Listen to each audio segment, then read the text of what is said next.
Hello guys and welcome to another lap time challenge video. To this video I'm going to show you the new combo that's just released, which is Blooming Bay, and we are in the BMW Z8 from 2001. I believe it's a James Bond car. One, in my opinion, awesome car. I love this car. I love the way it looks and that. Anyway, more about that later. So like I said, we are at Blooming Bay. We are on the infield B reverse layout in BMW today, like I said. And if you can look at the power curve for this car with this ECU, you can see that peak power is, I say, just before 7,000 RPM, but I'd say go to 7,000 RPM because you want to go slightly past the peak power, because slightly after peak power it will have more power than when you change gear and be lower down the road, so about 4.5k or whatever.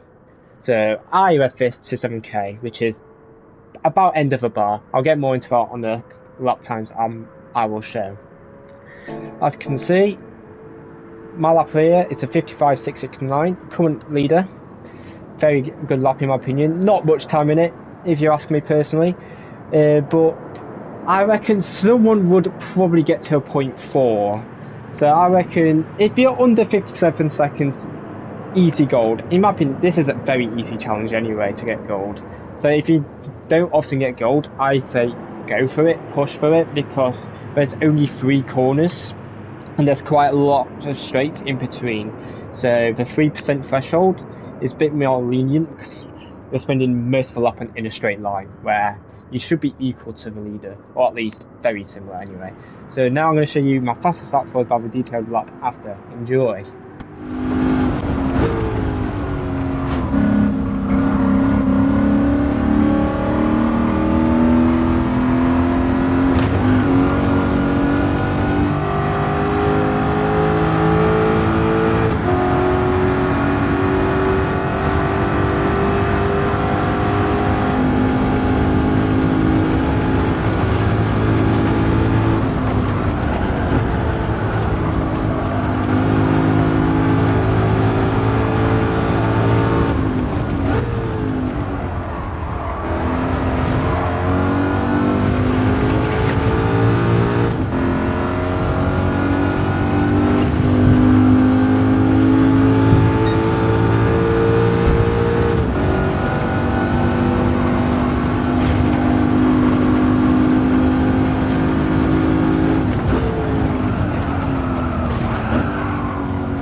Okay guys, I hope you enjoyed the lap I just shown. Now I'm going to show you how I did that and what to do to either help you improve or just help you get a good time in general. If you've not attempted this yet, just give you a rough idea what you're doing. Anyway, this car's so awesome, man. Look how cool it looks from back. Anyway, so I will say, the keyword for this lap is, I'd say, flow, or actually no, not flow. I'm gonna go with steering. Over bumps. That's the keyword. Steering over bumps. I'll get into that in a minute. But I am revving this car from 3rd to 4th, 94, 95 mile an hour, and from 4th to 5th, 129 mile an hour. Except to start a lap, I short shift it a bit because I believe it's faster to start a lap if you short shift it a bit to 5th gear to start the lap, because you're not going past the peak power before starting the lap, if you understand me. Anyway, so like I said, I had a 55.669, I think it was. Anyway, so I use this view, and I'm a control player in case you didn't know. Steering sensitivity 10. I've always used default ABS. Those are the only things I'll mention. Anyway, so to start a lap, I brake. Well, to start lap 1, I should say, because you're starting slower. Don't use this any of the laps. Just to start the first lap, I use this end of the ambulance fan. And go as wide as possible to start the lap, because you want to carry as much momentum and speed to start the lap as possible, just so you know you're already gaining time on others. So even all the way out here, and don't go towards the apex, go a bit off it, because if you use this apex, you're not using the whole track on the outside, so you have less of a run up. And two, I believe if you want to try use the old track and use the inside curb, if you try to turn too much, you will start to slide a bit, which is why I miss the curb intentionally. Now I aim to be around 73, 74 miles an hour before I get to this beginning of the curb here. 73, 74 miles an hour. Then I smash the throttle in 4th gear. Start lap 4th gear. And just slam the throttle. Be careful on steering. I'll pause here. Basically, when you go over this bump, if you have your steering more than to the start of this adjusted gear range, so where the black box you see next to the 4 is, if you have any more steering than that, your car will slide and bounce a bit. So you want to try and minimise the steering as you get to the bump. As you can see here, I'm barely turning. The car still reacted a little bit, even with that. So try to minimise the steering as possible. Like I said, I short shifted to 124 miles an hour. So that is where I believe it is fastest way to stuff like that. Anyway, let's actually get into it. So turn 1. So there's this black like safety sign thing, flag thing. Go past that, and then there's this right thing. I also go past that, but I start to turn in about now, but I brake about here. So about 3/4 of the way between the end of the right signs on the wall and the beginning of the black signs on the wall here. I've just started to brake. It's very minimal braking, so I go about 30-40% trail brake, about 30% trail braking, and I'm gradually going to slow it down to about halfway around the corner, where I'm aiming to be around 115 or 116 miles an hour. So at this point, as I get towards the corner, as my right wheels is basically close to this yellow line here, I have completely lifted off. I'm just coasting now because you want the car to roll into the corner. If you applied braking, you'd just understeer. If you applied throttle, you'd either understeer right, or you just have a bit of oversteer and you lose time with the slide anyway. So I say until my car felt like I had enough grip to get around the corner, so I'd say about halfway around this corner, 115, 116 miles an hour, like I said, that's when I went on throttle. About now.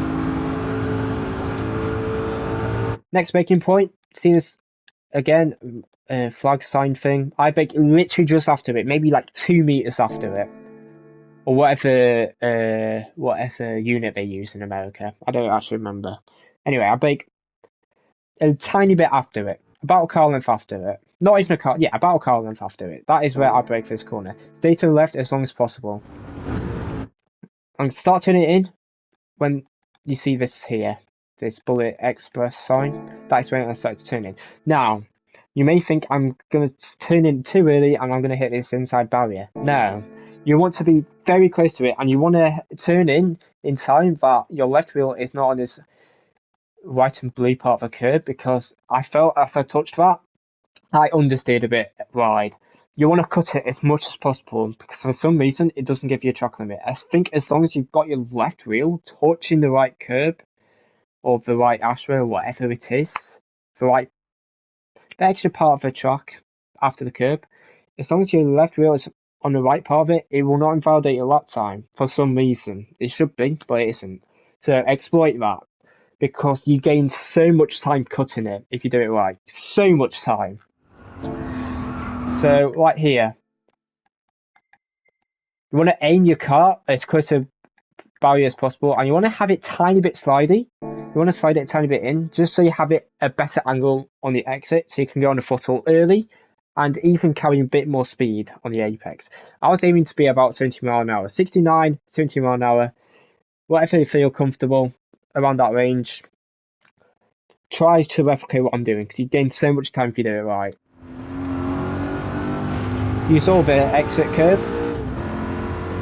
It shifting 94, 95 miles an hour, like I said, beginning of that.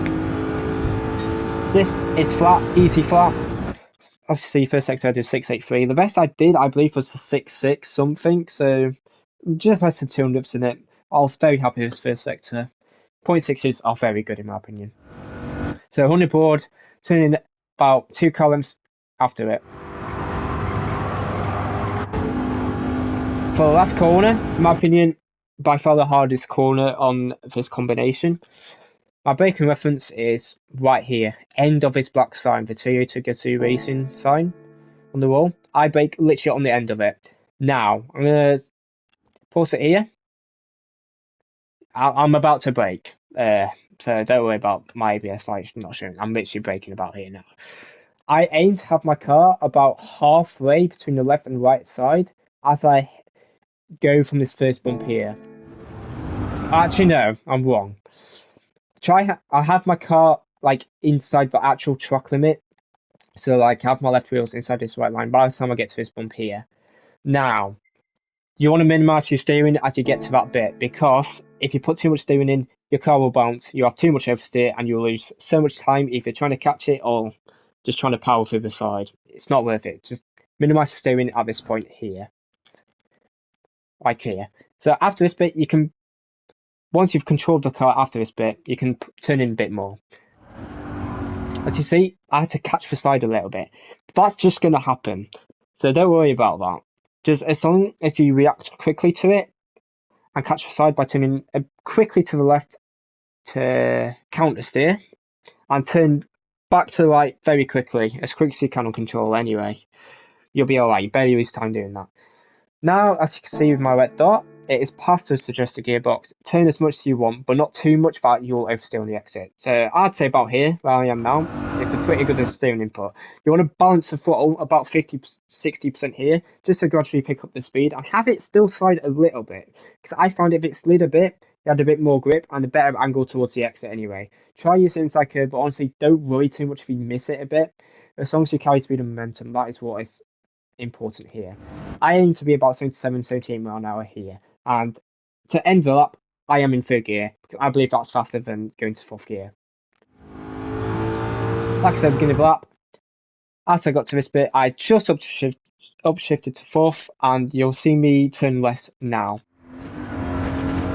just so I don't react badly to bumps. And like I said, very happy with this lap, a 55.669 in his gorgeous car. Anyway, now if this has helped, don't forget to like and sub. I greatly appreciate it. Don't have to, of course, just if you enjoy and find this helpful.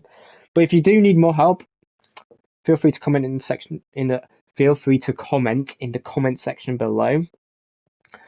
And yeah, I'll show you how to get to this event, and the 2 ways to see my replay of this and to load a ghost of my car.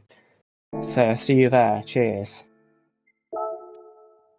Okay guys, so the first way to see a replay of my lap I just shown, go to showcase, which is towards the bottom left of this home section. Go to content search, make sure you are in replays, then type in, the best way to find it, in my opinion, is just to type my name, so Calster. If you're in the Z8, pick the Z8. So since I'm in Z8, I'll pick it.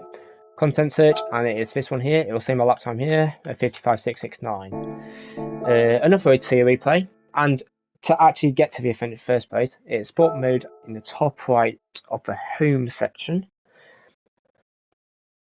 Online time trials, and since it's the first week of it being out, it is on the left here, as you see. It's got my name on it currently. Hopefully it stays there for a while. Anyway, select the car or rent it if you don't have it.